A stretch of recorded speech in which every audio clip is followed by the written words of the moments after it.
this is a Sunday afternoon, a day that you're supposed to spend for your family, your friends, or movie, or something, but I feel very grateful because you spend your time here. And by starting our today's test, let me tell you a story, small story to begin, okay? Okay, so once upon a time, there was a little boy, and his name is Cherry.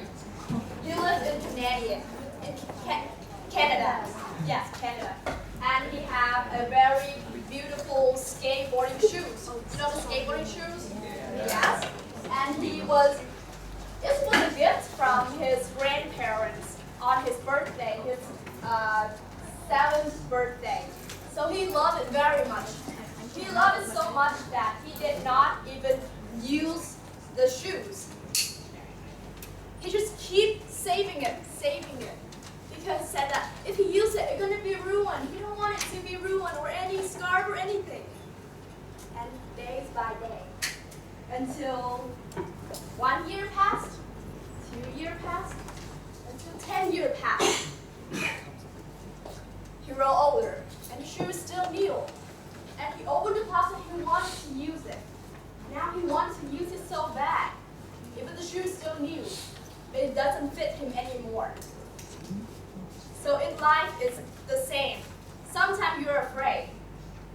However, if you don't get out of your comfort zone, you're never going to be to where you need to be.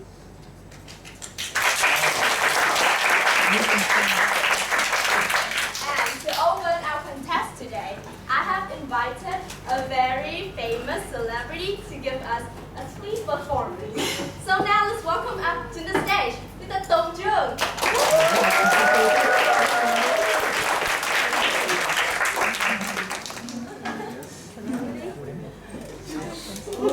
How are you, bro?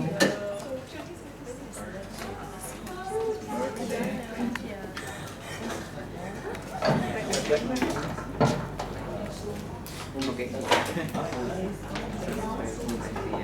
See. His birthday.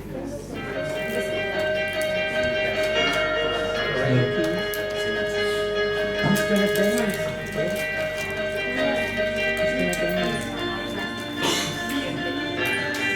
Anyways, I was a broken thing, got a voice, but I could not sing. You want me down.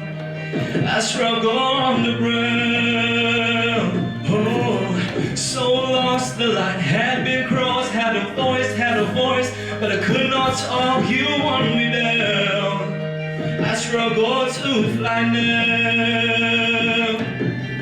There's a scream inside, we all try to hide. We hold on so tight, we cannot deny it's just a lie. Oh, we needed us alive. There's a scream inside, we don't try to hide. We hold on so tight, but I don't wanna die. Oh, I don't wanna die, I don't wanna die, yeah. I don't care if I sing off key. I got myself and my melody. I sing for love, I sing for me. I shout it out like a bird set free. No, I don't care if I sing off key. I got myself and my melody. I sing for love, I sing for me. I shout it out like a bird set free. Oh, oh, oh, I shout it out like a bird set free.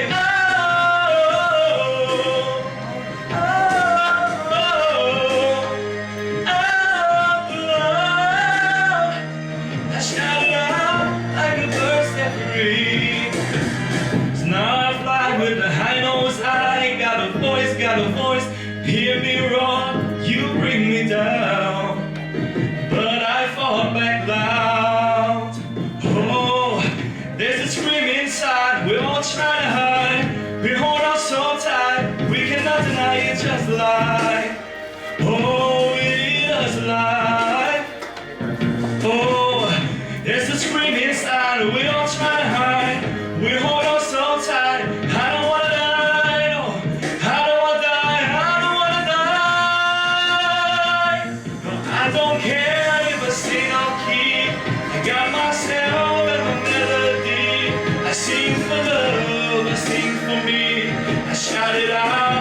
a bird set free. No, I don't care if I sing off key. I got myself and my melody. I sing for love, I sing for me. I shout it out like a bird set free. Oh, oh, oh,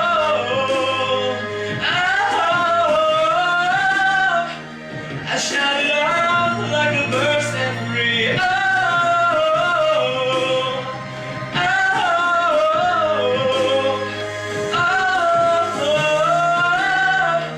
I shout it out like a bird set free.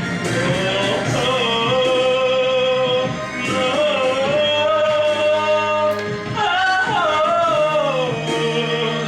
I shout it out like a bird set free.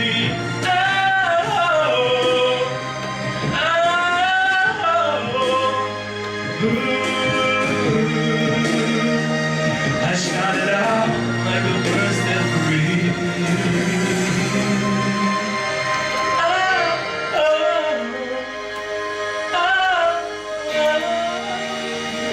I shout it out like a bird set free.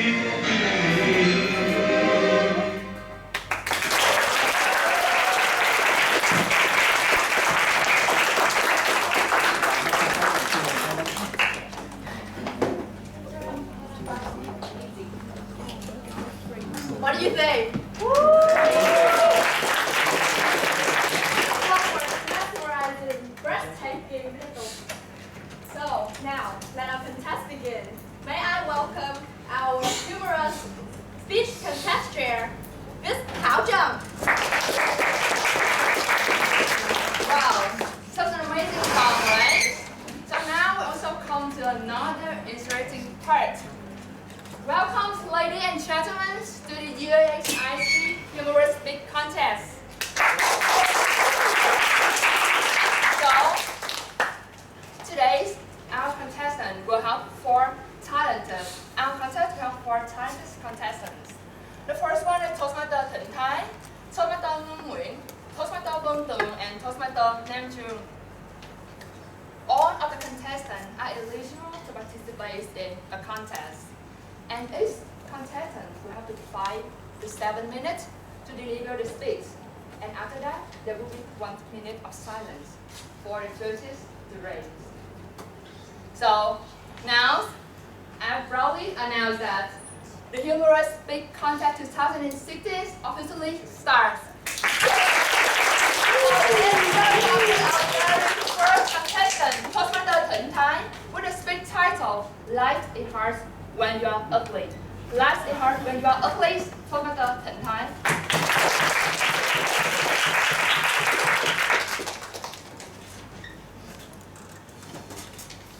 I was born in a family where my dad is handsome, my mom is beautiful, and the marvelous combination of them by somehow created me. When I went to high school, I started to worry about my appearance. But my mom told me that, son, don't worry about your appearance, because our beauty comes from inside. Well, if I were handsome, I could say that easily like her. But at that time, I was just an innocent boy. I believed what my mom said with no hesitation. Went to high school confidently and learned the first lesson of my life.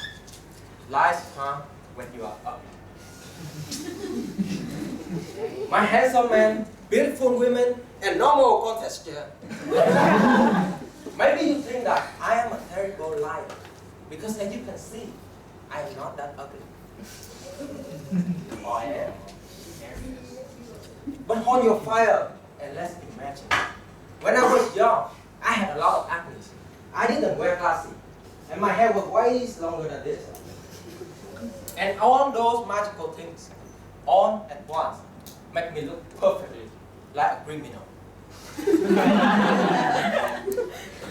I still remember when, on my first day to high school, when I went past a beautiful girl in the class, I used my friendly smile and my innocent eyes to say hi to her, like this.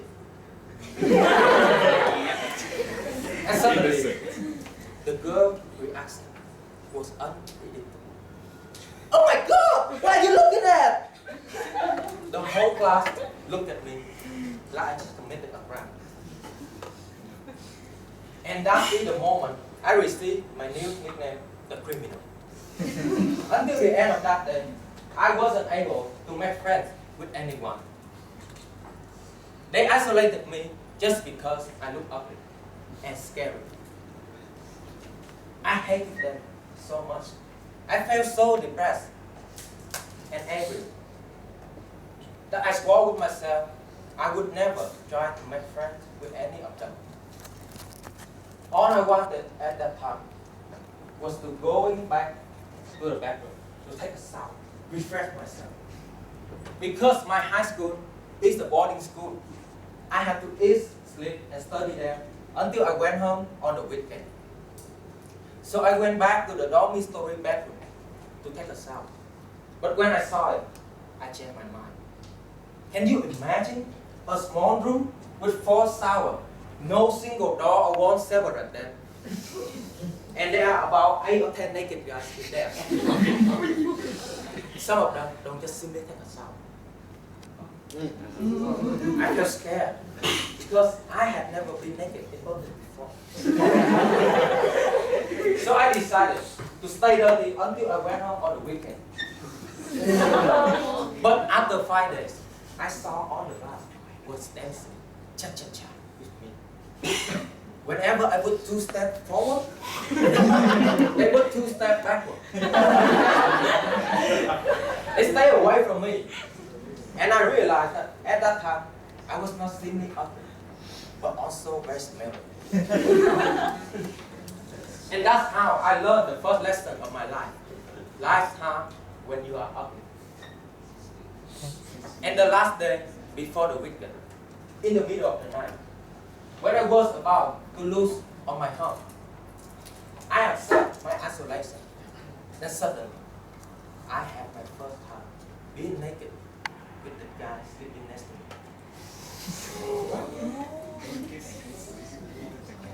Because finally, he talked to me after a whole week being afraid that I would kill him. And for me, this was just like a happy end to my desert life when I had no one beside. We share our thoughts and talk about many things, and thus it really being naked. He told me that at first, he also found it very hard to make friends with people because of his appearance. But when he tried to open himself, to make them know that he is not as coveted as he looked like, people are looking at him. Then I realized, for most of the time, I was hiding myself. I transferring myself in my ugly ass self. I didn't show them my inner self, but only my hatred when they judged my appearance. And that made them stay away from me. And that night, my mind completely changed. Since then, I tried to talk with my classmates, to open myself, to expose myself to them. I ignored all the comments about my appearance. Just focus on showing myself to them. And I finally nakedly take a shower in the dormitory room. And for the first time in my high school life, I actually had a friend, the clean lady of the school. And then the second, and the third one. And now, ladies and gentlemen, I stand here to say that I am now making friends is not a problem to me anymore. Ugly appearance is not something that can bury me from them. And connecting with people is one of my advantages. And I believe that we are living in a world that people always judge each other based on appearance, but only at the first time. So just keep calm and expose ourselves because our beauty comes from inside. Back to you.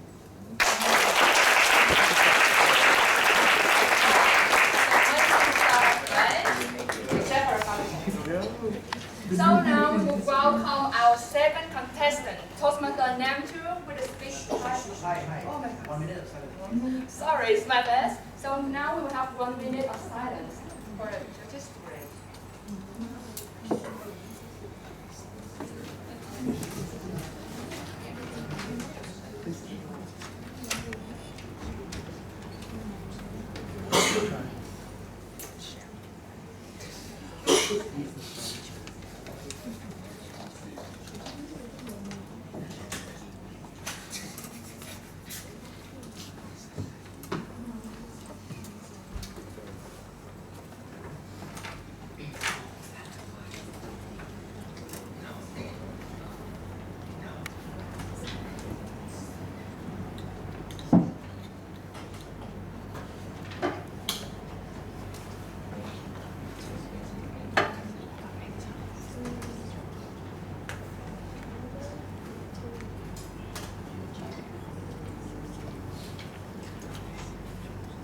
So 1 minute is over.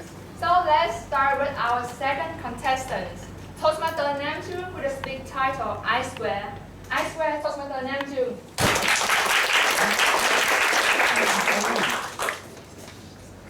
Hello everyone.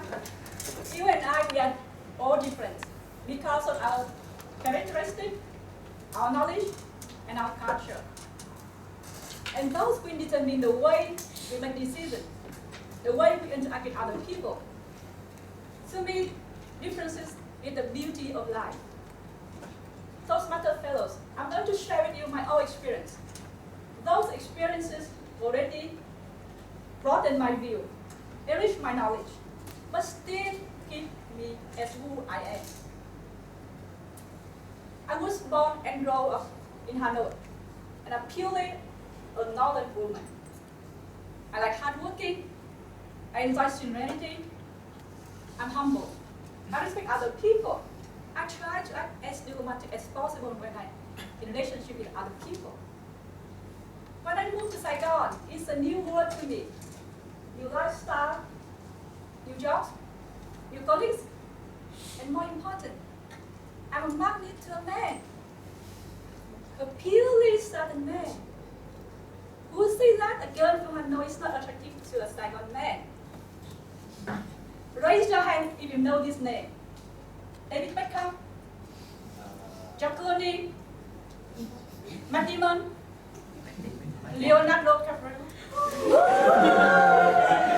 On top of that is my man. When it comes to a crucial moment, he invited me to go out for dinner.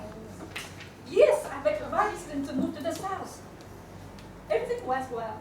It's a good restaurant, romantic atmosphere, wonderful view, delicious food. I was dreaming of a happy family. Then the waitress came with the bill. I heard he say, "Here's my part. She will pay her part." What?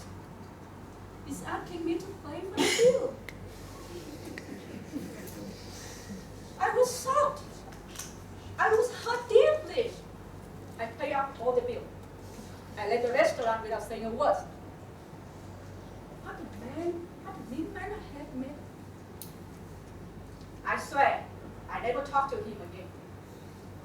Somehow, he was patient enough to try to talk to me, to explain to me. I remember he said, "I know why you was mad at me. But I think through. What do you want? You want to have dinner with me. You want me to pay you." And I knew that it's not his fault. It's part of the culture. I learned a new value. When I went to the Philippines for my higher education, I felt like I'm a small river joining the ocean. I had the chance to expose to Asian culture. So confident of my learning capability and my English, I thought that I could graduate like a piece of cake.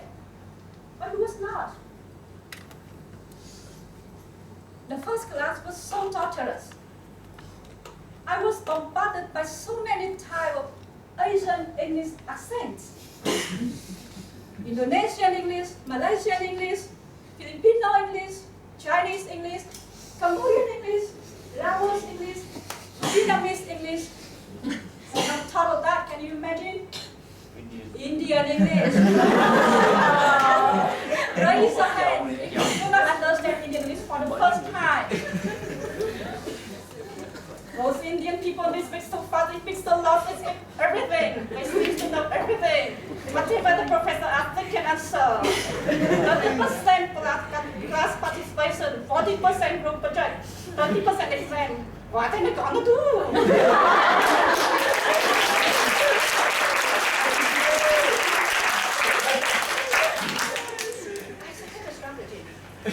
I swear I never looked with Indian students. But I didn't have that choice. The group was decided by the university by random. I did not have one, but two Indians in my group. The thing that seemed to be bad luck to me actually turned out to be my fortune. One of the Indians was actually a true leader. I learned a lot of leadership skills from him. I learned how to recognize the strength of each member to decide, to delegate the tasks relevant to the member.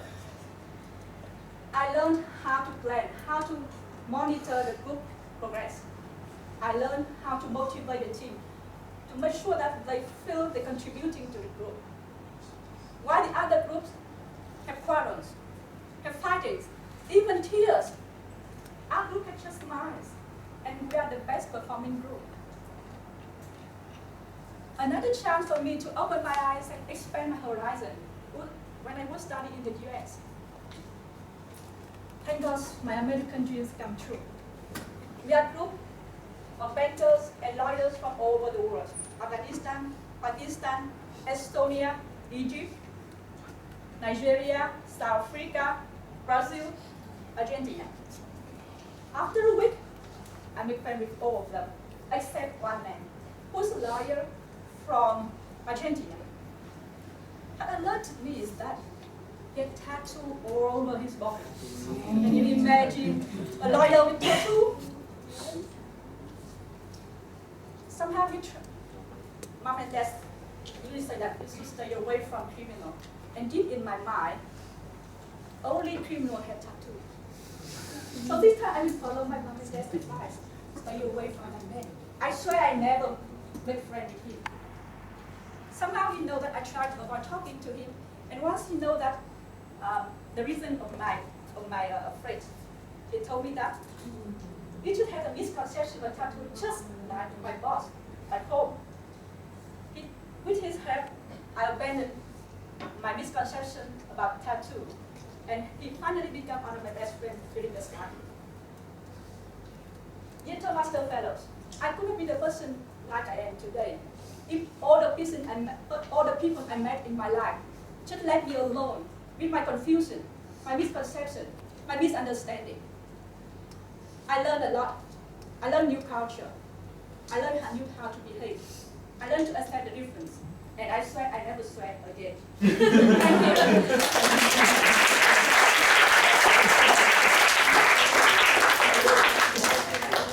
So now we have 1 minute of silence.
Okay, so 1 minute over.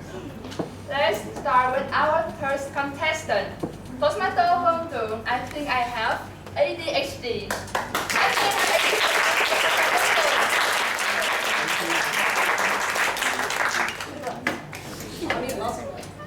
Okay. Good afternoon, fellow Toastmasters, Cavaliers, and guests. Yay! And I have to ask you a question. If you were me, standing here, about to make everyone in the room laugh, or at least try to, what topic would you talk about? And just say anything that's on your mind, food? Love? Love? Okay. Anyway, Food? food? Oh, okay. Thank you. So I think that the point of a humorous speech is to find a funny topic, right? Is to try to make jokes and try to make everyone laugh and possibly embarrass myself if you don't get my jokes. But I think that's a part of growing up. But personally, for me, I have difficulty finding funny topics. Even from P1 to P8, so the projects I've done, I've always talked about serious topics. And I think this one will be the same. Ladies and gentlemen, today I will be really serious. I will talk about a serious topic, which is, it's seriously serious, okay? Mental disorders. Everybody here will know what mental disorders are, right? And I'm going to talk specifically about ADHD. Does anybody here not know what ADHD means? Okay. Okay, you know what? Keep on not knowing because you will know soon enough. So, I think I have ADHD, guys. I mean, I have all of the symptoms, especially 3 of them. Symptom number 1 is the AD in ADHD, which means attention deficit. It means that people with ADHD cannot focus.